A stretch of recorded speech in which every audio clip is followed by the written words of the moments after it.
Joining us now to discuss this latest controversy and other political news of the day is former Congressman and former Chairman of the House Intelligence Committee, Pete Hoekstra. He is also Shulman Senior Fellow at the Investigative Project on Terrorism and the author of Architects of Disaster, The Destruction of Libya. Also with us tonight, conservative columnist for the Fiscal Times, Liz Peek. Thank you both for joining us. Thank you. Liz, let's start off with you. What is your reaction to these reported errors by the FEC? First of all, it's a pretty common thing that campaigns have paperwork issues in the heat of the campaign. A lot of the crossing of T's and dotting of I's doesn't get done. And I've got to tell you, in the case of the Trump campaign, I would be shocked, literally, if it hadn't happened, just because this campaign was so thin on the ground. I don't really know what the changes amount to or the inaccuracies. I don't know whether they misreported who was donating money to the campaign. But to be honest, if it's paperwork errors, this guy was running really lean, and I think it's not too surprising it shows up in something like record keeping. Pete, do you agree with that assessment? I mean, you've done a lot of fundraising in your time. I have, and I've dealt with the FEC on multiple occasions, and I can tell you when I ran my Senate campaign, raised basically $6 million, and it was a nightmare to deal with the FEC. I mean, the regulations are very, very tough, and I had violations, but they were primarily paperwork violations. You didn't get the spelling quite right. You had a couple of different addresses. Once you maybe had a business address for somebody, and another time you might have had their personal address. Once you called them Bill, once another time you might have called them William, and it didn't amount to much. It never amounted to anything. I never got a fine or anything. It was just correct the paperwork and you'll be fine. And I'm anticipating that's probably what the Trump campaign is experiencing. Well, it seems like both of you are in agreement.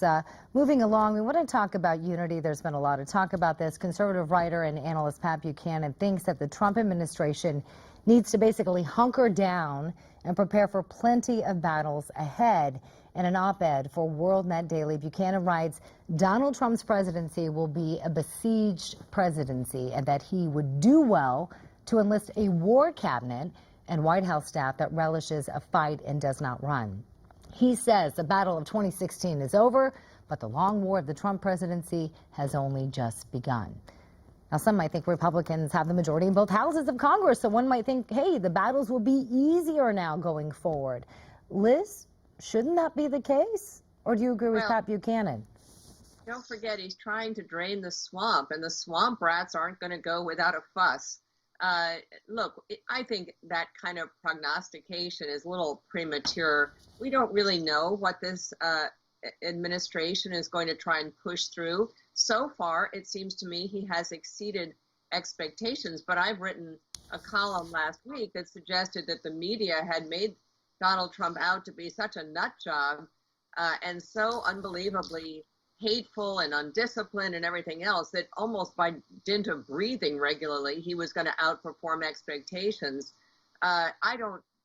Look, of course there's going to be pushback if he tries to change lobbying rules, if he tries to change Clean Air Act, terms, etc. Sorry. No, like terms that you were saying for Congress. Yeah, I mean, yeah, of course there's going to be pushback, and not all Republicans are united. Let's face it, there was a big, pretty broad spectrum of opinion about Donald Trump amongst Republicans in Congress. But here's what they know.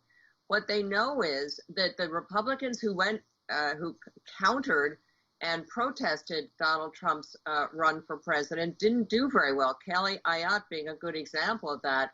And a lot of them are going to be watching their backs to make sure that voters don't get pretty irked if they stand in the way of a Trump presidency. There's a lot of people who want stuff to get done, and I think it looks to me like Donald Trump's ready to get going.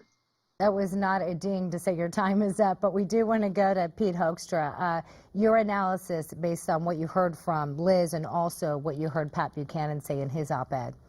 Well, I think I really agree with Pat Buchanan. The left has already indicated they're not going to give this president even a 100-day honeymoon.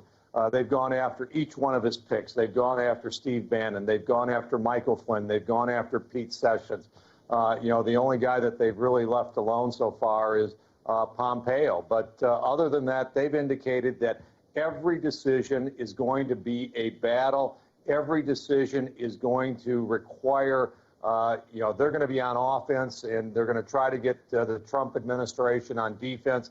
I told people during the campaign, Trump supporters, we need you now. We need you on November 8th, but we also need you on November 9th and for the next 4 years. You need to continue demonstrating your support for Mr. Trump and the agenda.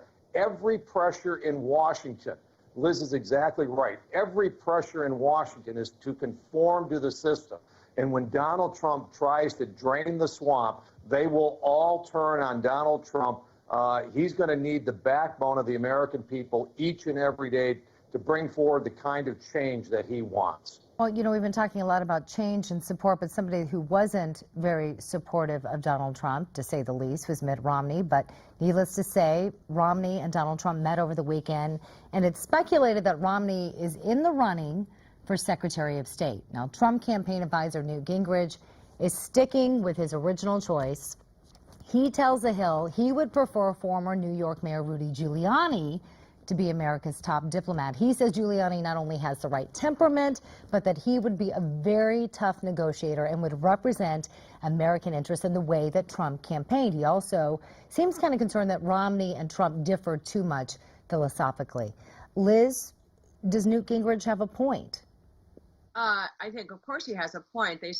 Romney and Trump were not on the same page. In fact, Romney was terribly critical of Trump during the election. But let's remember that this administration is trying to get off to a good start, trying to get a lot of things accomplished. Frankly, I wouldn't have selected Romney or sort of pointed him in the direction of Secretary of State. I think it would make a lot of sense to put him in charge of a troubled agency, whether it's Homeland Security or Veterans Administration. Mitt Romney is A, an incredibly decent, smart guy. B, he has a proven record of turning around complex organizations such as the Olympics that are in trouble. Trump could use someone like Romney on his staff or on his team. And I don't think it has to be Secretary of State. I think there are lots of jobs where you need someone who's really, really smart to make things work better. And, in the spring, I wrote a column about, forget making America great again. Let's talk about making America work again. There are so many places where we're just not getting the job done. And Trump quoted that in one of his speeches. I think he gets the message. People want the country to be more efficient, and Romney could help with that. Pete, I want to ask you, who do you think is best for the job, Rudy Giuliani or Mitt Romney? They've got two very, very different styles. I think either one of them could be effective in that position, or as Liz stated, they could be effective in other places. There's talk about Giuliani maybe becoming the director of national intelligence. I think he could do that very effectively. Mitt running another agency. But the bottom line is the requirement is Donald Trump is going to expect the members of his cabinet to implement his agenda and do it effectively. The other thing I think you're going to see with the Trump administration, if people don't perform or they go off script, I expect Donald Trump to very simply say, you're fired, and we're going to bring in somebody new who can do the job. Yeah, CNBC actually has an op-ed out suggesting that the markets would fare better if Trump were to pick Romney to be Secretary of State. Do you agree with that assessment, Liz? You're a money woman. Well, I think the markets would love Mitt Romney. People have enormous respect for him.